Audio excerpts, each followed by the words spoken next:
So I figured I was gonna do a toolbox tour today, just showing my home setup. A bit to my background, I'm a former BMW and Mini technician, current Porsche technician. I am based out of Germany. I did my apprenticeship here, my official training. I'm a journeyman automotive mechatronics technician is, I think, the official translation of my title. Um, so yeah, I turn wrenches full time on German cars. This is not my work setup. This is my home box. This is what I use to do general service on my vehicles, which include cars and a motorcycle. It's what I use to fix the cars and motorcycles of friends and family.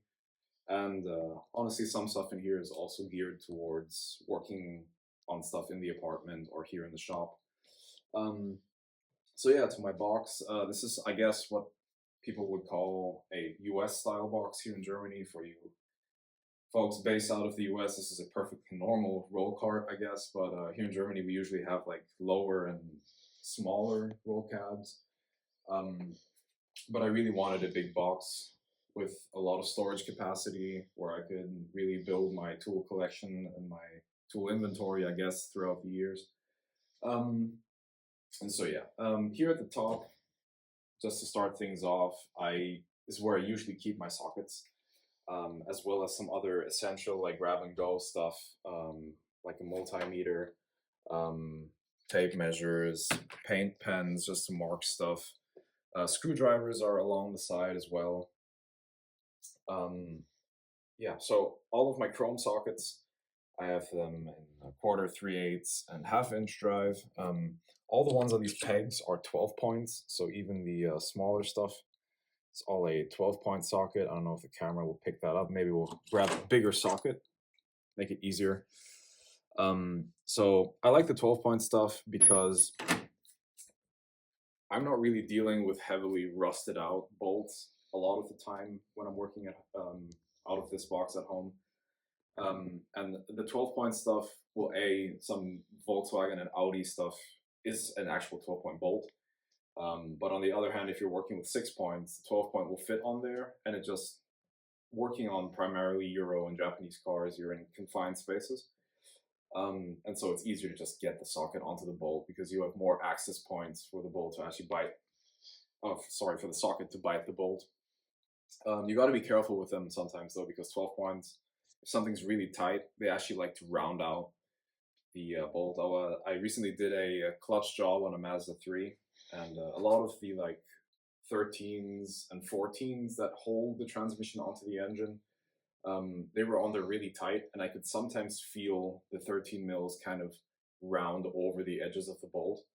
And so you got to be careful with that. But for the most part, if you know what you're doing, in my opinion, 12 points are the way to go. All of my chrome socket 12 points are from a German brand called Vigor. I like their stuff for the most part. They do buy a lot of stuff from Taiwan, I think, is where their main tool supplier is, and they just rebrand them to Vigor. A lot of tool companies do that. I'm happy to use their stuff because it's a German company, and their stuff is actually pretty nice. It can be hit or miss depending on what you buy, but most of the stuff that I have from them, which is mainly my sockets and a couple of drivers and stuff, are great. Coming from a Euro background and thus being used to having specialized sockets and working in very confined spaces, I pretty early on invested into a stubby socket set. So this is from KS Tools. I know that in the US, companies like Vim and Snap-on make equivalents to this. What this is basically just, let's take a T40 here. It's quarter-inch drive on this side, so you can actually fit like a quarter-inch extension or a ratchet on there. But the size difference is such that I guess a T40 is a bad example. But let's take a T25, which is, for example, in the Porsche world, when you're taking out wheel arch covers. I'm not sure what the English word for that is. To do stuff like spark plugs or a current recall on some of the intake hoses. If you don't want to take the wheel off, which can sometimes be a challenge because a lot of the 911s have like a center lock, and so you're not always particularly motivated to take out or take off the wheel, stuff like this really helps because you can just get into that wheel well and actually crack open the bolts, just to get that out of the way to do plugs. I guess if you're doing plugs, you have to take the wheel off anyway. But just to show you guys the size comparison, this is a regular T25 and this is the stubby T25. So there's a pretty noticeable height difference there. I'm trying to get the camera to pick that up. Sometimes, especially, I guess in the Porsche world, you're working on Macans or Cayennes with the Audi V6s, whether petrols or diesels. Sometimes you can't get this socket onto the bolt that you need to get to. You need stuff like this to actually get where you're trying to go. And so that's why I have it at home. I don't work on Porsches at home because I just don't know anyone that owns a Porsche that would come to me to ask me to work on theirs. But, I just have it for the sake of, if I ever need it, I know that I'm not kind of SOL, So yeah, that's, I would say that this side of the top drawer is sort of my essentials.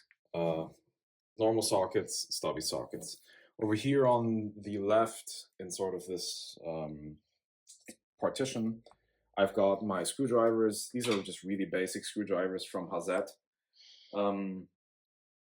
I use exclusively Hazet tools at my previous job at BMW. Their stuff is honestly pretty much indestructible. Like I'm hard on my tools, and I haven't managed to break anything from Hazet. And so when I saw these on sale, I was kind of like, man, I gotta get a set of these because I just trust the brand. And it's a German brand. It's even quite local to where I live. So I was happy to buy that set. On this side of the box, we have what I call like specialty sockets, even though it's not really specialty anymore because a lot of this stuff has become commonplace in the automotive space. T-Torque set that go from, I'm not sure actually, I think this set starts out at T8 and stops at T60. That's not the last or largest Torx T size, but again, for what I'm doing at home, the chances of me running into a T70 or T80 are pretty low, so I don't see the need to invest into getting those two sockets, although they aren't that expensive. The smaller T stuff is also from Vigor. The rest of it, I'll be honest, is from Amazon because, again, I'm not beating on these tools every day. This is more of just when on the odd occasion that I need a T60, which I've never needed at home, I have it. It doesn't need to be the fancy Hazet or Vigor or Snap-on tool. The normal stuff's going to get it done. Some tamper-proof torque sets as well. Honestly, I've never run into those, so I don't have anything beyond. I think that's a TH30. I think TH is the classification for the tamper-proof stuff. And tamper-proof is just basically the normal Torx, but with a hole in the middle, which is sort of that like pin that manufacturers put in there to try and prevent you from opening it, but it's stupid because every hardware store carries tamper-proof Torx. Beyond that, I have hexes that also just go up to, I think, we're clocking out at an H22. So this is the biggest hex size that I have, 1/2 inch. Have never run into those in my side work or sort of working out on my own cars. E-Torx, super common on Euro vehicles. A lot of the tool tours that I watch from guys in the US, they're pretty surprised to the fact that they have to buy E-Torxes. I kind of grew up on these, so I honestly consider them to be essential. I have some 6-point stuff here. Reason being for that is what I mentioned a while ago. The 12-point stuff will round stuff off. And so if I'm noticing that on a particular car stuff is getting really tight, I'll switch over to the 6-point stuff to actually really get a good grip on those bolts. These are from KS Tools. These are just the sockets that I had out of my very first like blow molded ratchet case where everything was in when I was a young apprentice technician. And then on this rail, I also have stubby 1/4 inch stuff. Actually, this is a set that I didn't buy. My girlfriend had this in her toolbox. And This is, I guess, also sort of niche because that's the height of that 12 millimeter in comparison to like a standard 12 millimeter. I'll try to get this on camera, but sometimes that's the height difference that you actually need. Most notably, I guess, where this stuff comes into play is doing stuff like water pumps or accessory drive belt systems or timing belts on Japanese cars, because they like to really package that stuff tight in there, and without stuff like this, it can get pretty uncomfortable pretty quickly. What else do I have in here? I have an impact socket set from Makita, which came in just the case that I bought my impact wrench in, which I'll show you guys in a bit. And the rest of it up here is just pretty much, I guess this is also specialty. This is like square drives. Never really encountered this stuff except on Renault's, which is a French manufacturer. Their oil drain plugs are often this 10 millimeter square drive. No idea why they do that, but it is what it is. On this rail, I have sort of the bigger sockets that I sometimes run into. Oddly enough, 32, 36, pretty common sizes that you need here in Germany because, for example, BMW 6-cylinder, the all filter cartridge caps are 32s. The 3 and 4 cylinders are 27s. The 46 millimeters in here because, funny enough, every single motorcycle that I've ever owned had a 46 millimeter rear axle nut, and so I think I bought this from my Aprilia 750 back in the day, and it's fit on my BMW F100 as well. It's I don't know why manufacturers go to the 46 millimeter. It seems to be maybe like a standard in the motorcycle world. I guess that's what that is. Pretty new addition to my box, and it's now replaced every other light that I have in my box. Is this little Amazon special Napa tire work light. I like these because it's, even if you're not working on a magnetic surface, you can like set these down on like a seat or in the interior or in an engine bay somewhere. It does have a magnetic base, that's useful, but you know, click this on. I usually just run setting number 1 because it's really bright. But yeah, this is more than enough. It has 4 light modes. I'm not going to click through them because I find them kind of annoying. So yeah, besides that, that's pretty much my top chest. So let's get down to my first drawer, which is a drawer I'm super happy with. This is my ratchet and extensions drawer. I guess to sort of improve the lighting, I can maybe run the light. Let's see if that's too bright on camera. That appears to be fine. So starting on the left here is where I run my regular extensions. So these are just the regular square head extensions. Everyone knows these. If I can, I will use these because the chances of actually breaking the extension head off are lower versus something like this, which is a wobble head extension. Because these definitely have their application when you're working on Euros and Japanese cars, because sometimes you may not be able to access a bolt head on or like straight because there's something in the way, an AC line or a fuel line. And so having that like 20 to maybe 30 degrees of like wobble, which I can demonstrate to you, is sometimes all you need. And I don't like using universal joints. I have them, but I don't like them because they're just flimsy and I don't know. But yeah, so when you pull out on a wobble socket, you get a little bit of wobble on the socket, but then when you push it back into the extension, it's just like a regular extension. Caveat to that is obviously you can see that here on the flanks, they're like thinner to get that wobble effect. That's a weak point. I've actually broken a couple of these trying to loosen up really tight bolts with wobble extensions. It's not what they're there for. But again, you sort of learn that from experience. So I have basically all of my regular extensions doubled up as wobble extensions is what I'm trying to say. Because if I can, I'll use these. But if I need that wobble, I'll grab these.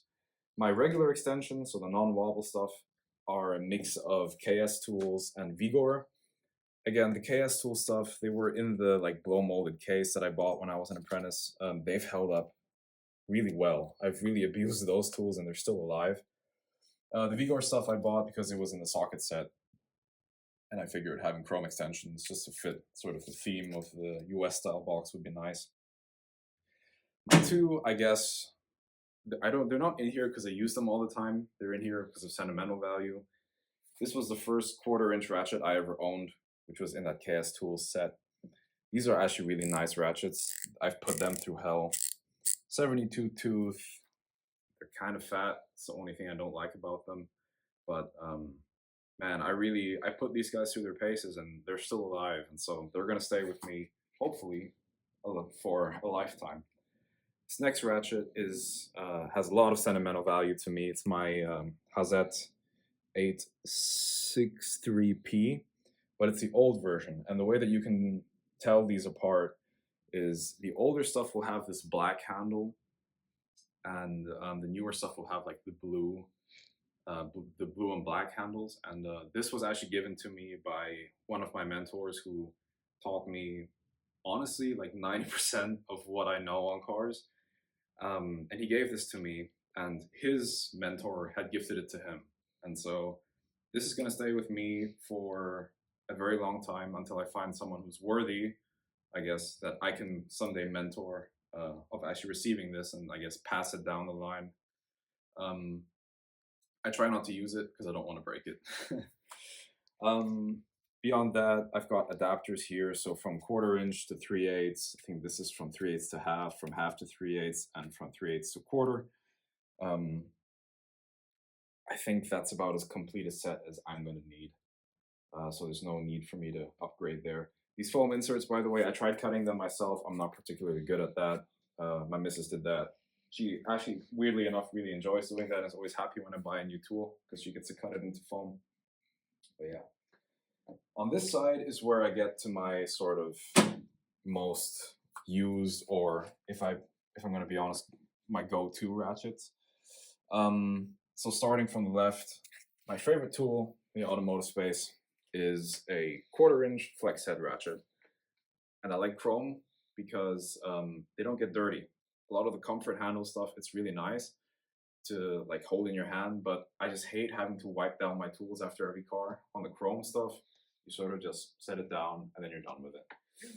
Flex head, because again, the whole Euro-Japanese thing, I don't want to keep restating that.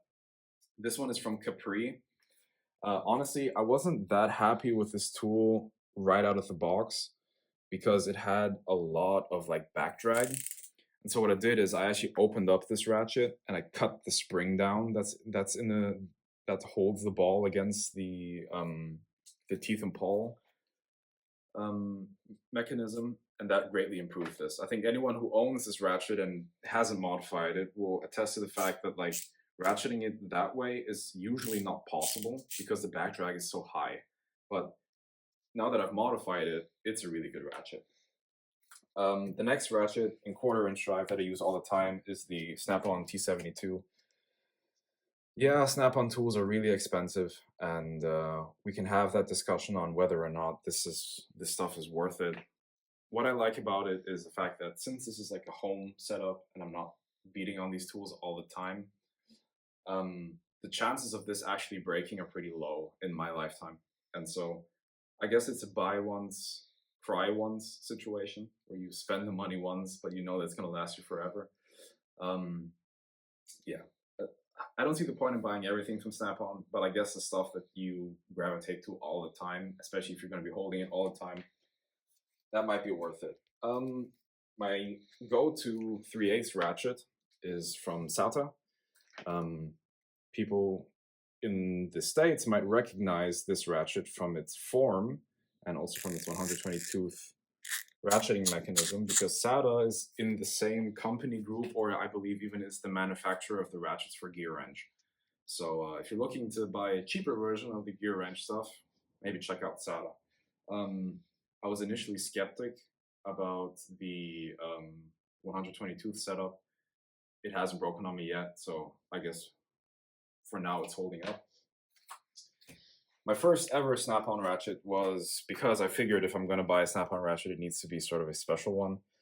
The Snap-on 3/8 multi-position ratchet. Most of the time I use it as just a regular ratchet. Obviously, you're not going to be putting a lot of torque on this. You shouldn't be doing that with 3/8 drive anyway. But I just really like that multi-position head because, especially working on Euro cars, sometimes there's just stuff in the way and you need to get past it. And instead of fighting with the car, tool like this, wonderful. A tool that I don't use that often, but if I do have to grab a 1/2-inch drive ratchet, I'll grab this. Honestly, my biggest gripe with this style of 1/2-inch ratchet is that for the drive size, they're not significantly longer than like 3/8 stuff. And that just means that you're not really getting a lot of torque out of this. And so I actually have 2 extra snap-on ratchets on order for my snap-on guy.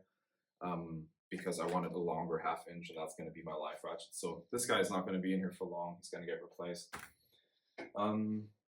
Yeah, and I suppose the rest of this is just sort of 1/2-inch and 3/8 inch torque wrenches. Amazon special. Again, I'm not rebuilding engines or repairing aircraft. I don't really care if they're cheap torque wrenches. They get the job done. This is for tightening wheels. This is for doing drain plugs. No one really cares. This is a gear wrench tool. This like super long bit ratcheting driver, I think, is what you might call this. I was initially skeptical about that thing, but it's actually saved me once when on my brother-in-law's car I was trying to bleed brakes. Really wasn't trying to take off the wheels because I was kind of sick on that day. And this was cool because I actually managed to get in behind the wheel, and his like bleeder screws came out towards the center of the car, and I could just like get behind the wheel and actually loosen it, put the tube on to bleed the brake fluid out, and just turn it by hand. This was real good. So for now, I'm pretty happy. Super low back drag, really nice. Yeah, it's super specialty, super niche. I'm not sure how often I'm really going to be using this, but I guess it's one of those tools where it's like when you need it, you need it. When you don't, you don't. So the next drawer, second drawer, is my wrench drawer. All of this, honestly, is like hardware store specials and stuff, so none of it's really that expensive. But my problem is I actually really beat on my tools. And I'm someone who will cut a wrench or like put a box end of the wrench on an O2 sensor or on a bolt, and I'll actually just beat it to death with a hammer until it comes loose.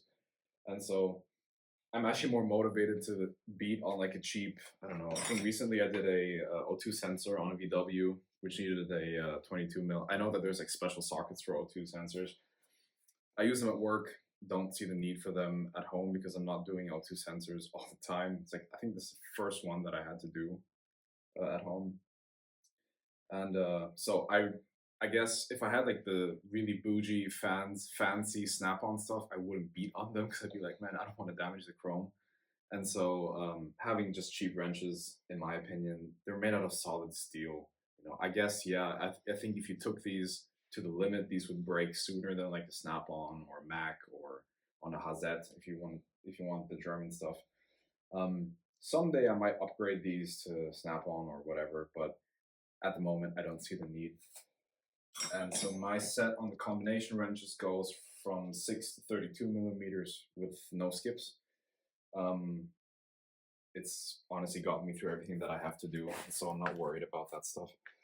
I have a couple of ratcheting wrenches. These were really cheap, like discount store stuff. Here's some of the flex head stuff. That's just normal ratcheting. I actually use these a lot when I was at BMW because some lifts that we had weren't really good for taking off like the underbody panels. Sometimes the lift would be in the way so that you couldn't get like an impact driver up there, and so you needed to just get the screws out that hold the underbody onto those BMWs. I just use a ratcheting 8 mil wrench.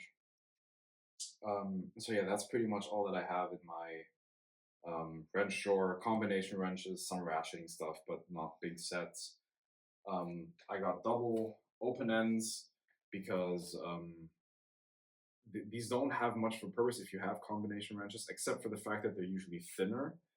And on a lot of the brake calipers, especially like VWs and BMWs, you need to actually hold the counter nut where the bolt goes into on the slide pin. And sometimes you can't actually get a combination wrench in there. And so you need a thinner wrench, and usually the double open-end stuff is thin enough to do that. Got some double box end stuff, again, just really cheap hardware store stuff. It gets the job done, nothing fancy. You know, I'll beat a wrench to death. I really don't care. I wouldn't do that if they were super expensive wrenches. Next drawer is my pliers, hammers, and I guess like trim tool stuff.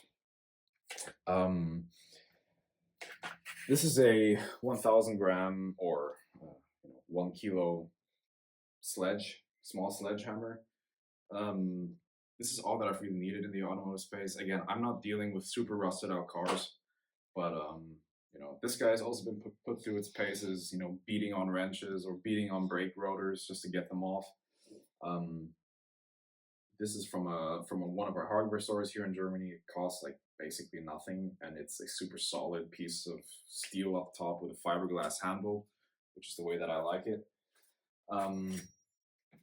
This is I think in America you call it a dead blow. You hit stuff and it doesn't really like recoil back into your hand. I didn't know that when I bought this. I just bought it because it was like a soft face hammer, and sometimes when you're trying to like set stuff in or tie like timing chain covers, when you're not trying to like break the freaking thing because it's out of plastic or aluminum, stuff like this can be useful. Beyond that, trim removal stuff, snap ring pliers for some of the more motorcycle stuff. Yeah, most of the like blue handled stuff that you'll see here is like honestly Chinese Amazon stuff, but they get the job done. This is for like hose clamps on like the VW stuff. Anyone who's worked on Euros will know these. So yeah, there's nothing special in that drawer, I guess. Trying to see, no, that's about it. The last slim drawer that I have is sort of my miscellaneous accessory drawer. I've got measuring tools here. So feeler gauges, a digital caliper. This is an oil filter tool that I really like because it actually just like opens up and really grips the oil filter, and then you can put like a 1/2 inch, or I think that's a 19 mil on that guy. Super nice. At BMW, I really like these, just taking off those 17 millimeter wheel nuts or wheel bolts. A couple of crimp connectors, O-rings. I'm still trying to flesh out this drawer. I still need like a tap and die set, which is gonna go in here. Still need like copper rings and stuff, but it's all got time. In this little tray here, I've got stuff that I use on to drill stuff. So I've got hole saws, step drills, and extractors. Never really had much luck with these. They usually don't get the stuff out that I want to get out, but I guess I try it every time. It never really works.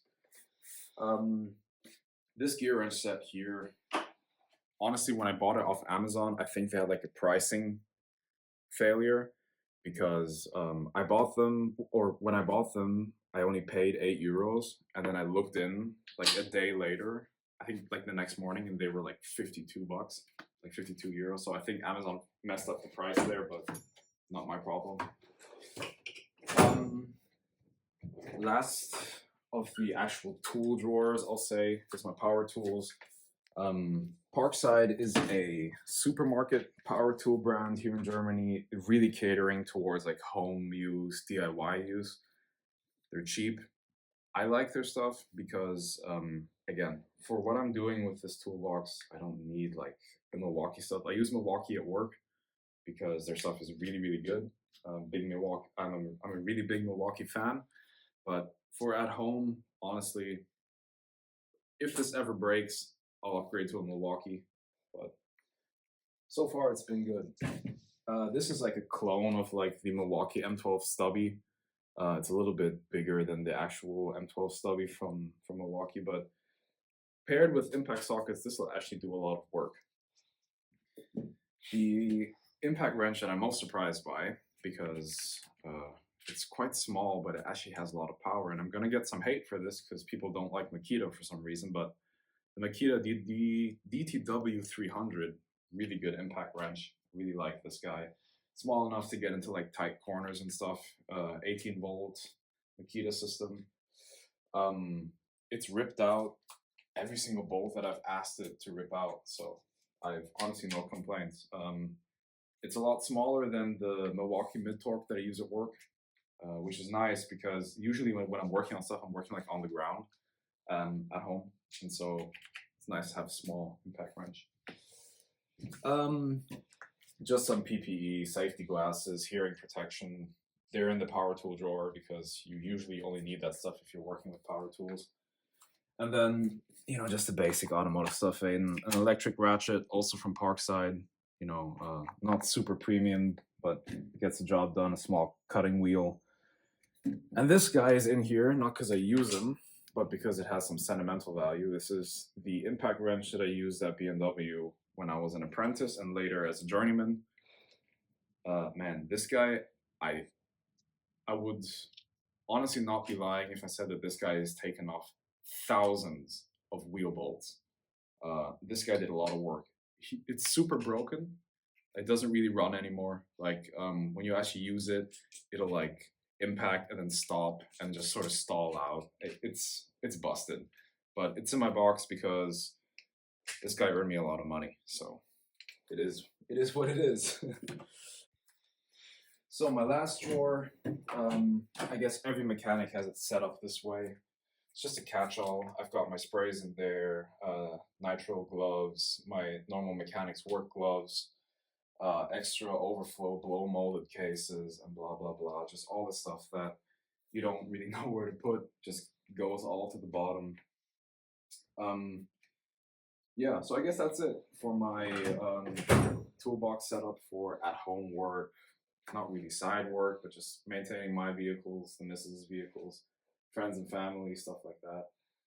It's not everything that you'll ever need, but it gets me by. And hope you guys enjoyed it. I will be, maybe in a year from now, I'll post another update and see what's been changed, what's been added. And so yeah, thanks for watching. Hope you enjoyed.